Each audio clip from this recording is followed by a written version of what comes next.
Bienvenue dans nos locaux de la UNDP à Port-Louis. Nous avons plaisir aujourd'hui pour accueillir le junior ministre Fabrice David avec nous. Bienvenue, l'honorable ministre. Merci Jamil pour l'invitation. Je suis bien content qu'il me participe dans sa podcast là dans les bureaux de UNDP. Là, nous entourés avec les SDGs. Donc, c'est une bonne occasion pour nous pour expliquer un petit peu à les jeunes, à les Mauriciens, ce qu'est le développement durable en lien avec l'environnement et aussi en lien avec l'océan. Fabrice David, comment vous pensez ça l'expertise et puis l'environnement, comment ça vous link ça avec le côté de Blue Economy dans sa portefeuille qui vous peut occuper là dans le ministère? Alors, Jamil, si vous permettez-moi, moi explique en quelques mots la raison pour laquelle moi je suis un ingénieur en environnement. Quand je peux faire l'étude secondaire, je n'ai pour l'intention de devenir un ingénieur civil. Donc, je suis tout le temps intéressé par la science, la physique, les matières scientifiques et je n'ai pour l'ambition de devenir un ingénieur civil. Et ce qui est arrivé par un concours de circonstances, pour bien dire, politique. Mon papa était ministre du local government et de l'environnement en 1997. 1997, c'est l'année que le protocole de Kyoto pourrait être adopté. Et mon papa représente Maurice au Japon à Kyoto. Et c'est quand il retourne au pays qu'il explique-moi le contexte de Kyoto, des Nations Unies, de l'environnement et de sa fameux protocole qui m'a pas connu du tout à l'époque. Et c'est là que je me gagné l'idée de faire de l'environnement et de développement durable mon métier, mon étude et mon carrière. C'est ce qu'ils m'ont fait. Et par la suite, je suis entre-temps un policy maker. Et effectivement, nous rendons compte que le développement durable, c'est un développement qui repose sur 3 piliers. L'économique, l'environnemental, le social, et tout ça dans un cadre de bonne gouvernance. C'est ça la définition un peu originale de développement durable. Et maintenant, quand nous mettons dans le contexte à Maurice, nous rendons compte qu'il y a un petit état insulaire, nous avons la terre qui fait à peu près 2000 km², mais qui nous a la mer qui fait 2 millions de km². Ça veut dire qu'il nous la mer est 1000 fois plus grande que nous la terre. Je ne sais pas si nous, les Mauriciens, nous réalisons ça. Nous, quelquefois, nous trouvons la mer tous les jours, nous pas réaliser à quel point nous avons un territoire maritime, un des plus importants au monde. Quand nous avons une zone économique exclusive mondiale, nous parmi les 20 premiers. Imaginez-nous, parfois, nous cause du G20, du G7, qui sont les premières puissances économiques, mais l'île Maurice est parmi les 20 plus grandes puissances océaniques du monde entier. Donc ça donne nous une immense responsabilité et surtout d'innombrables opportunités. Définitivement, définitivement. Ce qui me fait ressortir dans ce qu'on dit, c'est le côté économique qui nous a exploité de nous la mer, mais il y a aussi le côté durable, surtout avec une formation. Peut-être qu'on peut éclaircir nous comment nous pouvons bridge le côté économique et aussi ça côté sustainability. Quand nous pouvons faire parfois un plan stratégique, surtout quand nous en vient amener nous blue économie, comment nous faire ça l'équilibre, ça balance entre ces deux-là. Les bons qui posent cette question-là, surtout moi en tant qu'un jeune policymaker aujourd'hui dans un nouveau gouvernement du changement, et nous réaliser qui nous responsabilité quand nous besoin faire un développement qui pour capable permettre à Maurice de répondre aux besoins du moment, de la génération, de la population actuelle, tout en ne compromettant pas la possibilité pour l'île Maurice de demain de répondre à nos besoins de la génération à venir. Et c'est tout cela l'enjeu d'un développement durable. Comment nous développer aujourd'hui tout en respectant l'environnement terrestre, marin, maritime, pour qu'il y ait une génération qui peut venir après nous. Nous, nos enfants, nos petits-enfants, nos arrière-petits-enfants, pour capable continuer à vivre à Maurice dans un contexte que d'autres pour encore dans la mer, pour encore la forêt, pour encore corail, pour qu'ils soient capables de continuer à faire un développement sur des décennies à venir. Et par rapport à l'océan, et c'est là tout l'enjeu pour nous aujourd'hui, pour le ministère de l'économie bleue, c'est la nouvelle terminologie qui nous peut employer. L'économie bleue, c'est l'économie de la mer, de l'océan. On appelle l'île bleue parce qu'il nous trouve la mer les bleus. Alors, c'est tout un jeu de lumière qui rentre dans des lots de la mer, qui fait aller paraître bleu, avec aussi un reflet du ciel. Parce qu'il est de la mer, quand on prend les dents ou la mer, jamais, vous pouvez trouver, il n'est pas bleu. Mais voilà, c'est tout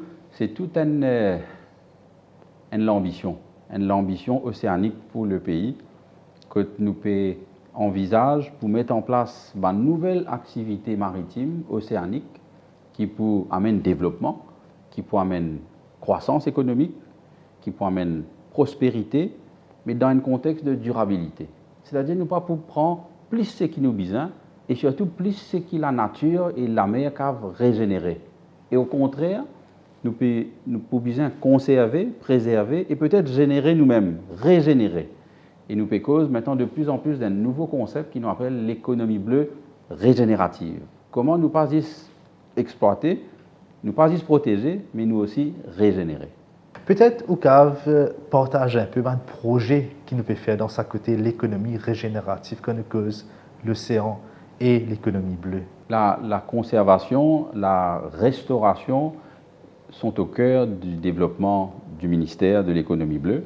Nous avons toute l'équipe scientifique, technique, qui en partie se trouve à Albion. Nous avons un centre de recherche sur fisheries qui est à Albion. Nous avons aussi un corps paraétatique qui est l'Institut océanographique de Maurice, MOI, que de faire justement une recherche scientifique pour capable déjà faire un mapping de toute l'espèce marine qui nous est là, dans nos lagons, dans nos délos, au-delà de nos récifs, toujours dans cette grande zone économique exclusive qui fait 2 millions de kilomètres carrés la mer. C'est un vaste domaine, côté on a tellement d'espèces, et nous devons assurer qu'ils ne pas mettre cette espèce-là en danger. Sans qu'ils nous aillent trop loin, Jamil, nous avons corail, nous barrières de récifs, qui est un de bijoux naturels uniques au monde.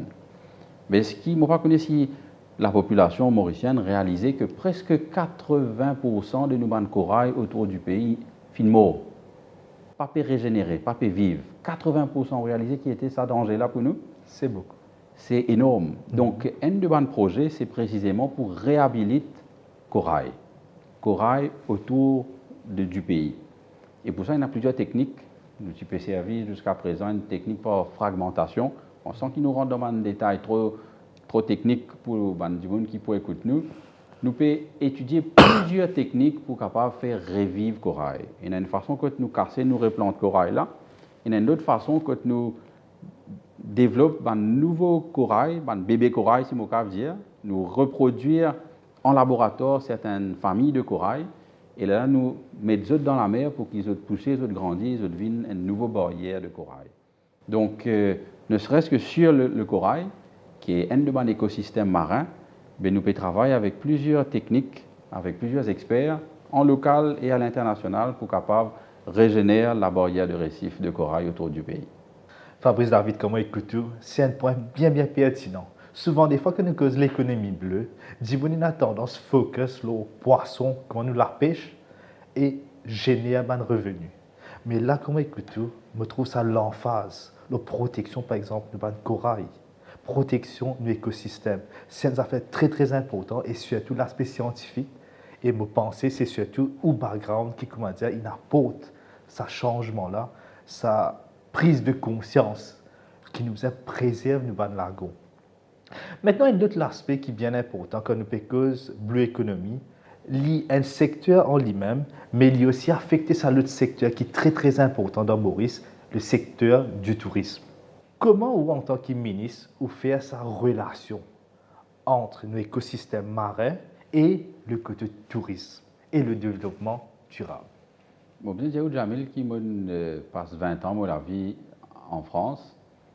Et chaque fois qu'il m'a besoin de français, et qui m'a dire qu'il est originaire de l'île Maurice, première l'image qui je tenais en tête, c'est une carte postale. C'est la mer, un lagon, du sable blanc, un cocotier. Et souvent, tu peux rire avec moi en disant, mais tu peux vivre dans un paradis qui doit nous faire côté nous. Et c'est ce paradis-là précisément qui nous besoin préserver, qui nous besoin conserver. Au-delà de l'image de la carte postale, qui, comme on dit, il y a un attrait touristique, parce que le pays est aussi connu pour ce côté paradisiaque qui attire beaucoup de touristes. Mais précisément, vous besoin de dire qu'il y a de plus en plus de touristes, et notamment de jeunes touristes, de la génération entre 25 et 40 ans, quand nous guettons l'étude, à cela, je ne pas juste guetter carte postale pour acheter des billets d'avion. Je guetter qui ça pays qui paraît joli, qui lui peut faire pour protéger ce lagon, sur la mer, ce poisson, sur la plage. C'est des écotouristes, si on peut dire aujourd'hui, des touristes responsables qui choisissent cette destination en fonction de la politique durable du pays. Et ça, c'est un game changer, ça. Et c'est une prise de conscience pour nous responsables politiques, pour qu'ils nous réalisent ce qui nous fait, ce qui nous pas faire, ce qui nous mal faire. Il y en a désormais un impact sur l'image du pays, et pas seulement l'image carte postale, précisément sur le fond de qui nous politique de durabilité pour le développement du pays. Et ça pousse nous à la réflexion, et dans la réflexion, une solution traduire en action. Et c'est là que je pensais, effectivement, mon background d'ingénieur, faire moi réaliser que quand nous cause d'économie bleue ou quand nous cause d'économie verte, une décision politique, les bisins reposent sur des données scientifiques. Sinon, nous pouvons faire des affaires dans le vide. Et c'est là que moi insisté beaucoup pour que le ministère de l'économie bleue travaille en concertation avec des experts scientifiques, techniques. Nous sommes en interne au sein du ministère, mais nous besoin aussi de partage de l'opinion, de l'expertise, de l'étude avec l'université de Maurice, nous avons plusieurs autres universités dans la région, avec l'ONG, la société civile. Moi, besoin de dire, Jamil, aujourd'hui, c'est un partenaire privilégié du ministère, du gouvernement, parce qu'il souvent, c'est l'idée, une compétence, une connaissance, qui peut-être nous paye le monopole de la connaissance. Nous besoin accepter quand nous ne pas connaissons. Et précisément, ça aussi, c'est l'autre principe qui nous appelle le principe de précaution, qui m'en apprend dans un livre à l'époque et aujourd'hui qui m'a met en pratique au niveau du ministère, c'est que quand nous pas connaissons, nous pas rush. Mais nous pas restons non plus dans l'inaction. Nous étudier, nous avons toutes les options et après nous prenons une décision. Mais toujours en concertation et toujours avec cette idée qui c'est qui nous fait faire aujourd'hui pour l'impact demain et après-demain. Et c'est ça la responsabilité politique. C'est qu'il nous pas engage nos pays dans une direction que nous pas connaissons pour arriver demain et après-demain. Et quand nous cause d'économie bleue, quand nous cause de salaire qui entoure nous là, et nous trouver multiples possibilités, opportunités, mais qui appellent aussi à un grand sens de responsabilité. Maintenant, nous causons beaucoup le lagon. Quand nous causons l'économie bleue, nous avons IIZ, 2,2 millions de kilomètres carrés. Qui nous pensez bien faire de sa côté Outer Lagoon là? Qui est un projet le gouvernement il a de sa côté là? Bon, déjà, pour nous capables de connaître qui est un projet nous capables implémenter, nous visons faire un assessment de sa zone économique exclusive là. Si nous prenons un exemple, Seagrass, qui nous appelle herbier marin. Le ministère de l'économie bleue finit faire presque 80% de mapping de bande Seagrass autour de la côte de Maurice. Autour de la côte de Maurice. Ça veut dire autour de nous lagons, dans nos lagons. Mais précisément par rapport aux questions, lorsqu'il y a 2 millions de kilomètres carrés la mer qui a jusqu'à Saint-Brandon, jusqu'à Chagos et ailleurs, c'est une responsabilité pour nous capables de faire un mapping de nos Seagrass. Et qui fait un Seagrass? Parce que le Seagrass, c'est un carbon sink. Carbon sink, qu'est-ce que ça veut dire ça? Ça veut dire que c'est un puits qui peut absorber le carbon dioxide et tout le gaz à effet de serre qui est dans l'atmosphère, qui peut piéger ça en bas de la plante de l'herbier marin dans ce sédiment vers ses racines. Et qui fait un lien important qui nous connaît ça? Parce que précisément, quand nous pouvons faire un mapping de bande Seagrass dans l'étendue de la mer de zone économique exclusive, nous sommes capables de calculer un potentiel de captation du carbone. Et quand nous pouvons connaître ce potentiel-là, Jamil, nous pouvons en mesure rentrer sur le marché du carbone. Donc là, c'est une autre notion qui nous appelle le carbone bleu, blue carbon. C'est précisément le carbone qui est séquestré par la mer, et plus précisément par un écosystème marin. Et un écosystème marin là, c'est Seagrass, Donc, un de nos gros challenges, dans les semaines et dans les mois à venir pour le ministère de l'économie bleue, sera précisément de faire un mapping de nos seagrass dans nos zones économiques exclusives. Et pour ça, nous avons funding, nous avons expertise technique, nous avons probablement un équipement, un bateau de recherche, un chercheur, un plongeur, peut-être qu'il nous faut besoin d'une image satellite qui peut être transformée, renforcée par l'intelligence artificielle. Donc, précisément, nous utilisons de nouveaux outils technologiques, numériques, digitales, qui a l'air de nos générations, pour capable précisément développer l'économie de la mer, l'économie bleue pour la République de Maurice. Effectivement, comme écoute là, un autre affaire qui est important, qui nous a fait ressortir, c'est collaboration. On fait nous comprendre que le gouvernement lui-même, il a collaborer avec différents partenaires, que ce soit la communauté scientifique, l'université et les development partners comme UNDP. Maintenant, de l'autre côté, quand nous cause développement durable, il y a ce trade-off entre l'économie qui génère des revenus et aussi préservation de herbiers marins. Un exemple, nous souvent dans ce débat-là, quand on veut préserver un herbier marin, ce trade-off, c'est que nous devons réguler le passage d'un bateau, par exemple, d'une activité touristique dans nos lagons, par exemple, parce que cette activité-là va affecter nos herbiers marins. De ce côté-là, qui nous peut penser pour faire du côté du gouvernement? Bon, vous savez, avant de venir à cette question-là précisément, c'est que l'année dernière, moi, j'ai la possibilité, l'opportunité de faire partie de la délégation mauricienne qui participe à l'UNOC. L'UNOC, c'est le United Nations Ocean Conference. Donc, c'est une grande conférence des Nations Unies sur l'océan. C'était la 3e édition et c'était une délégation qui était dirigée par le Premier ministre. Moi, il faut une partie de cette délégation-là. Donc, tous les pays du monde, les chefs d'État, les chefs de gouvernement, finissent à Nice, en France, pour un sommet qui est co-organisé par la France et le Costa Rica. Et à la tribune des Nations Unies, moi, je suis présent, le Premier ministre finit dire un message très fort. Il dit que beaucoup d'États insulaires, comme Maurice, dépendent beaucoup de l'océan, beaucoup de la mer, pour développer l'économie. Mais il a insisté sur le fait que le développement, pas qu'à faire sans la conservation. Et moi, je trouve ça très fort, très courageux du Premier ministre pour dire que la conservation et le développement bien la main dans la main. Et par rapport à vos questions sur les herbiers marins, l'écosystème marin, comment nous préserver dans un contexte économique qui nous a envie de développer.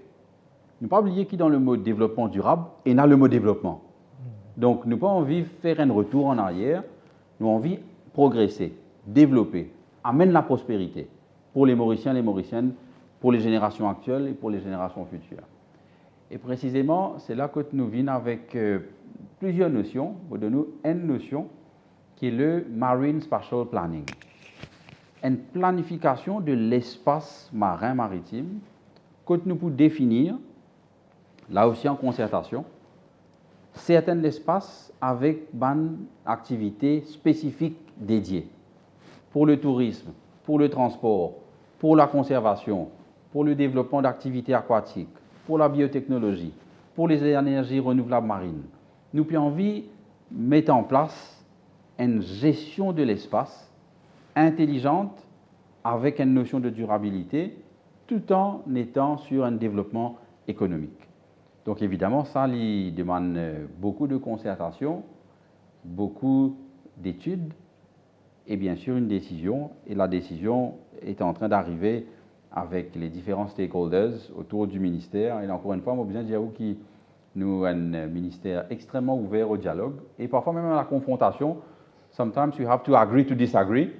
Mais justement, c'est ce qui enrichit le débat scientifique, technique, politique, c'est qu'on a plusieurs avis différents et que nous sommes capables de trouver un consensus avec toutes les parties prenantes. On mentionne déjà mis en partie la communauté scientifique, le secteur privé, les ONG. Et moi, j'ai envie aussi de rendre hommage aussi à la communauté des pêcheurs. Moi, avant d'être ministre délégué à l'économie bleue, moi, un député dans une circonscription côtière, dans la région de Port-Louis, pas très loin au bureau, que effectivement, moi, on apprend, je continue à apprendre beaucoup avec les pêcheurs. Je pense que c'est le groupe d'acteurs économiques qui connaît la mer le mieux. Et ils ont l'expertise sur la mer, sur les courants, sur les notions de pollution, sur les bancs de poissons, comment le climat et la mer reliés. Nous avons beaucoup à apprendre de la communauté des pêcheurs. Donc, nous apprenons ensemble, nous avançons ensemble, nous décidons ensemble. Et avec un objectif, c'est un développement durable de l'économie bleue pour Maurice. Les affaires qui ont fait aborder, c'est l'énergie renouvelable. Et il est directement lié avec le développement durable. Dans cet aspect-là, qui nous préconisait, comment nous pouvons dépendre de la mer pour nous générer de l'énergie pour nos pays. Bon, vous savez que dans le contexte actuel, l'île Maurice dépend toujours à hauteur de 80% de l'énergie fossile pour produire courant. Ça veut dire là, ça la lumière qui peut éclairer nous là, caméra qui peut enregistrer nous, est alimentée par le courant, l'électricité. Ça, l'électricité là, il produit 80% par l'énergie fossile. Ça veut dire charbon et de l'huile lourde. 20% seulement, c'est énergie renouvelable. Et l'objectif du gouvernement, le ministre de l'énergie fait une annonce récemment, l'objectif c'est qu'il a envie passe de 20% à 60% d'énergie renouvelable dans nos bouquets énergétiques d'ici 2035. Et comment nous faisons ça? Mais si nous assisons, nous réfléchissons 30 secondes, Jamil, nous réalisons que là où nous, il y a le soleil. Derrière nous, il y a du vent. Autour de nous, il y a l'océan. Mais voilà, les ressources d'énergie renouvelable sont là. Mais encore une fois, le défi, c'est comment nous exploitons l'énergie renouvelable de façon intelligente, sur une logique durable, et aussi avec une interaction avec le réseau de production d'électricité qui, une fois sur les temps, c'est un réseau qui vise à moderniser, décentraliser, digitaliser. Ça aussi, c'est un gros défi, le défi énergétique. Nous, à cause d'une crise climatique, nous avons aussi la crise énergétique qui nous besoin de tackle en même temps. Et précisément, la mer, l'océan, il offre à nous plusieurs possibilités de sources d'énergie. Bien sûr, nous avons l'éolien offshore, c'est-à-dire comment nous pouvons servir la force du vent au large. Nous avons l'énergie des vagues. Et moi, bien dire vous qui nous en contact déjà avec plusieurs promoteurs et développeurs d'énergie à partir de mouvements oscillatoires des vagues.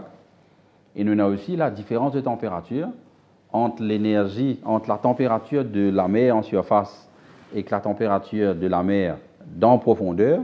Il y a une différence de température, et cette différence de température, là c'est l'ingénieur qui peut causer avec vous, là, Jamil, mais cette delta-là, sa différence de température, il peut générer de l'énergie.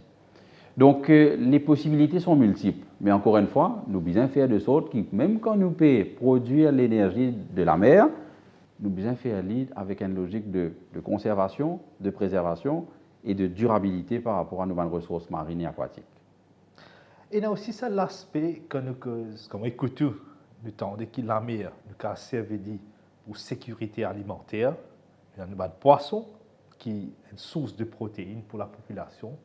Nous avons servi la mer pour sécurité énergétique, mais je pense qu'il y a un autre côté qui est plus important, c'est l'investissement dans une infrastructure.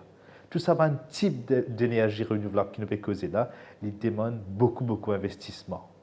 Et c'est là, souvent, des fois, nous donnons le concept de blue financing. Peut-être que vous pouvez partager un peu avec nous qui le gouvernement peut faire en termes de blue financing. Souvent, on me dit que l'économie bleue, c'est la convergence de la science, de la gouvernance et de la finance, du financement. Pour nous capables d'investir dans un projet, nous visons un investissement, nous visons un investisseur, mais nous visons surtout un comité scientifique qui peut analyser ce projet, ce investissement. Parce que précisément, nous avons une responsabilité. Nous ne pouvons pas faire tout et n'importe quoi dans la mer. Et c'est pour ça que la notion de Blue Finance, c'est un des piliers du développement de l'économie bleue. Et moi, vous dire qu'au cours des assises de l'océan, qui nous finissent organisées depuis l'année dernière et jusqu'à récemment, à travers un Ocean Week, nous finissons dans plusieurs thématiques. Et une de ces thématiques, c'est le Blue Finance. Et précisément, nous pouvons étudier différents outils innovants de financement. Un parmi ces outils-là, c'est le Blue Bond. C'est une levée de fonds pour financer un projet bleu. Et nous pouvons réfléchir, nous en dialogue avec le ministère des Finances notamment, pour connaître comment nous sommes capables de mettre en place ces Blue Bonds là.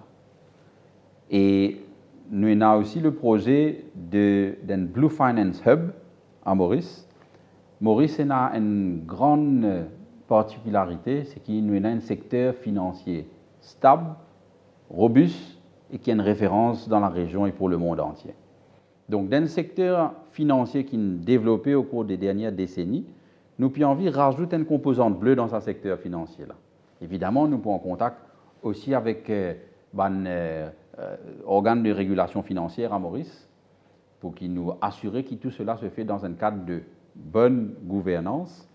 Et moi, je suis persuadé, Jamil, que nous pouvons aller de plus en plus vers ce qu'on appelle PPP, partenariat public-privé. Parce que le gouvernement peut avoir les moyens seul d'investir dans l'océan. Par contre, nous avons la possibilité de mettre en place le framework, le legal framework, qui peut garantir qu'un projet d'investissement avec un investisseur, il peut faire en fonction de requirements légaux. Et d'ailleurs, moi, je veux dire que nous travaillons actuellement sur un Blue Economy Bill qui peut être présenté au Parlement cette année et qui peut précisément pour donner un contexte légal, réglementaire, pour qu'un projet technique accompagne l'investissement bleu dans un contexte qui nous fait définir pour préserver l'océan à long terme. Maintenant, quand nous cause financement, nous cause le private sector, comment nous mobilise ressources. Mais comment nous améliorer la collaboration entre le gouvernement et les international donors et les international partners? Parce que je pense que là aussi, c'est un rôle important. Peut-être qu'on partage un peu de ce côté-là aussi, comment nous collaborer pour amener et achieve ça un goal qui nous fait envie pour le bleu économie. Non, clairement, Jamil a raison, dans le sens que le développement d'une économie bleue pour un État insulaire comme Maurice, n'est pas pour être une réussite en isolation. Donc, la coopération régionale avec les autres pays de l'État de l'océan Indien, avec l'État du continent africain, et aussi la coopération internationale avec ce qu'on appelle Development Partners. Et le UNDP est l'un de ces partenaires de développement clés, historiques, qui accompagnent le développement à l'île Maurice depuis des décennies. Et nous très honorés et nous très reconnaissants, au besoin de Jamil, que ce soit avec le UNDP, avec les autres agences de développement des Nations Unies, et que ce soit avec l'Union européenne, l'Union africaine, avec la World Bank, avec plusieurs ambassades qui là et qui peuvent suivre le développement de cette économie bleue à Maurice. Quelque part, c'est un écosystème qui nous peut renforcer, moderniser, qui nous peut adapter avec nos nouveaux contextes.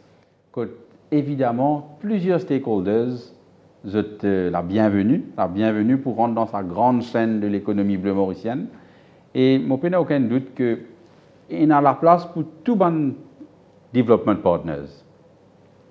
Nous pouvons avoir différents projets avec différents partenaires, mais tout cela encore, c'est avec la même logique qui nous capable de développer l'économie bleue de Maurice et doubler la contribution de l'économie bleue au GDP de Maurice, qui actuellement, comme vous faites rappeler, il est de 10%. Et nous, l'objectif, c'est d'ici 2035, qui nous passe de 10 à 20% de la contribution de l'économie bleue au GDP de Maurice. Et il y a aussi une autre affaire qui fait ressortir au début dans l'intervention. Nous avons vécu un modèle économique, non seulement dans le contexte mauricien, mais au niveau régional. Comment nous pouvons achieve ça concept, becoming a regional model in terms of blue economy? Qui le gouvernement peut faire exactement pour nous achieve ça? Quelques jours de cela, Moti à Addis Abeba, en Éthiopie, pour le Africa Regional Forum on Sustainable Development. Et au cours de cette conférence, qui est organisée par le UNECA, qui est aussi l'organe des Nations Unies, en collaboration avec l'Union africaine, avec la Banque de développement africain, Maurice fin élu à la présidence du bureau de ce forum pour une année. Et j'ai besoin de dire, humblement, mais quand même avec une notion de fierté, que depuis 27 ans que l'instance-là existait, le Bureau régional africain pour le développement durable, c'est la première fois qu'un État insulaire accède à la présidence de cette instance-là. Ça a tout le temps été un pays du continent qui finit être président. Mais ça a déjà démontré un changement. Un changement que l'Union africaine, l'Union de 54 pays, peut reconnaître Maurice comme un leader du développement durable et un leader de l'économie bleue pour accéder à la présidence et pour devenir une référence, un modèle, un exemple, comment tu peux dire, pour les autres pays de l'océan Indien, pour les pays de l'Union africaine et, à mon envie de dire, pour une référence mondiale, encore une fois, que Maurice, il peut venir un laboratoire d'innovation, de développement vert, de développement bleu. Et bien sûr, nous avons l'aide, nous avons l'expertise.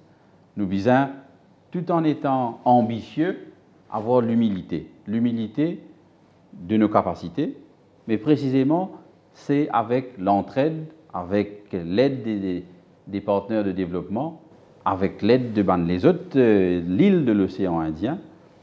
Nous avons la commission de l'océan Indien, nous avons plusieurs instances Côte Maurice, il y a un membre, et Côte Maurice, nous sommes capables d'échanger en termes d'expertise, capacity building, financing, funding.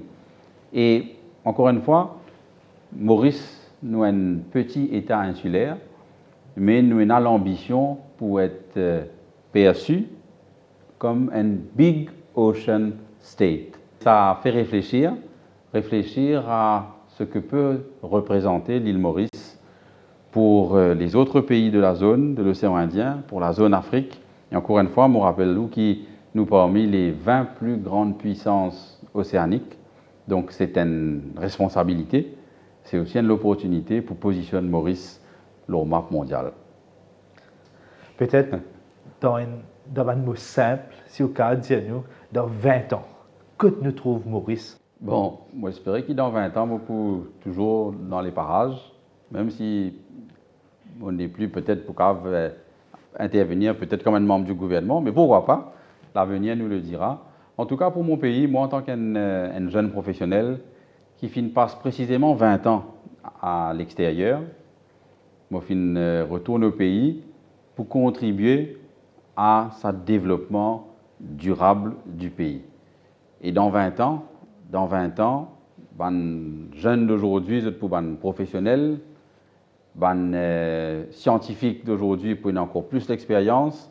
Dans 20 ans, moi j'espérais que nos contributions de l'économie bleue au GDP, au-delà de 20%, peut-être les pouvaient 40, 50%, pourquoi pas. Nous avons besoin de think big. Nous avons un grand océan, nous avons un grand territoire maritime. Donc dans 20 ans, moi j'espérais que quand le monde entier, pour cause du Blue Economy, première référence qui pouvait dans l'esprit, c'est l'île Maurice. L'île Maurice dans l'océan Indien, c'est un bijou, c'est un paradis, et nous avons envie de faire vite un modèle de développement durable, un modèle de l'économie bleue pour la région et pour le monde entier. Morevin vers où pour le mot de la fin? Ne pas cause où en tant seulement qu'un ministre, mais en tant qu'un individu, un leader dans le domaine de l'économie bleue et pas avec une formation en tant qu'ingénieur dans le domaine de l'environnement et tout.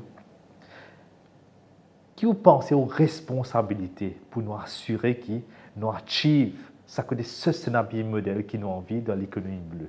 En tout cas, moi, mon respect est persuadé que chacun a sa contribution chacun c'est un maillon d'une grande chaîne de solidarité, une grande chaîne de durabilité. Et moi, je reste extrêmement passionné par mon engagement. Et moi, j'espère que prochainement, très prochainement, nous pouvons être fiers qui nous pouvons construire ou qui au moins nous pouvons jeter les bases, les fondations pour une nouvelle île Maurice qui passe par plusieurs étapes de développement économique, depuis l'industrie cannière, en passant par le textile, le développement du secteur financier, du numérique, aujourd'hui de l'intelligence artificielle, des énergies renouvelables et de l'économie bleue. En tout cas, nous pouvons construire l'île Maurice de demain. Je me rappelle pour terminer que le titre de nos programmes gouvernementaux jusqu'en 2029, c'est A Bridge to the Future. Ça pont-là, le bridge, c'est où, c'est moi, c'est tout le monde qui peut écouter nous, qui peut suivre nous aujourd'hui. Et ça future-là, on a une certitude, c'est que le futur de Maurice, ce sera a blue future. Merci. Merci Fabrice David pour tout ce que vous partagez avec nous, votre ambition et tout ce qui nous envie d'achieve over the next 20 years. Merci beaucoup. Merci à vous.